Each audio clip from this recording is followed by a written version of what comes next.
Alright, what's up, y'all? So today I want to talk about how to make your shoes last longer when you're skating. Now, I know you're probably thinking I'm going to talk about the same old stuff that everyone else does. You probably think I'm going to talk about use duct tape, use shoe goo, and wear suede shoes. And that's all good stuff. You know, even wearing suede laces, that's a huge help. Or finding a shoe with a rubber toe cap or a shell toe like Adidas or Converse. Those are all things that I highly recommend. But chances are you've probably watched a dozen or so videos that talk about the exact same thing. So I figured I might as well throw out a completely unique suggestion that I've been able to implement. I implement every single day, and it's worked wonders for me, and especially now because I just got a new board. So, and it's really just something kind of creative out of the box, I guess. I haven't seen anyone else talk about it, but I think it could probably help you. And so I just want to talk about it very briefly. It's just one little tip that I have, and that is to get two separate pairs of shoes. And now I know what you're thinking. Well, yeah, I know what you're thinking. That's kind of counterproductive because you're trying to make your shoes last longer without buying new shoes. But hear me out. What I do to make my shoes last longer is I separate my shoes into two different categories. And so I have one pair of shoes that is dedicated to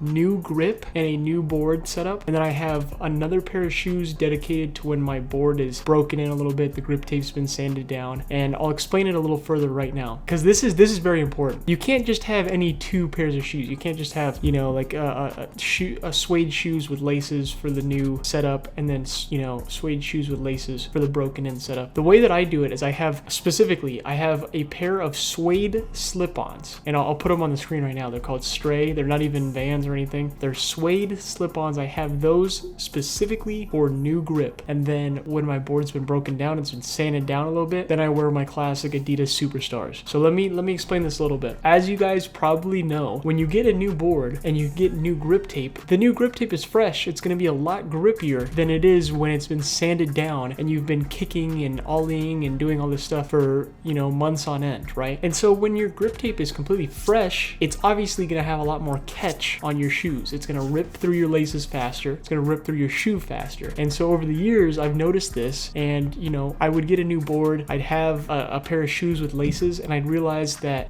you know, typically my laces would maybe rip every couple weeks, but when I got a new board, my laces would rip within a couple days. And that's all because the grip tape is fresh. And like I said, you know, it's a lot grippier. It's going to rip a lot easier. So what I do to combat this is to wear suede slip-ons, no laces at all. And because I have located where the spots on my shoes are that rip, specifically like the top of my shoe where the laces would be and the corner where I go to do kickflips, this prevents any laces obviously from being ripped. And because there's just a suede patch there from the suede slip-ons, it doesn't rip at all, because if you were to take it doesn't rip as easy, because if you were to take a regular shoe with laces, like I said, right here on this top area is going to be laces and then you know, other material that's made up of the shoe, right? But it's not going to be the rubber toe cap area or the shell toe or the part of the shoe that is dedicated to protecting the shoe from being ripped, right?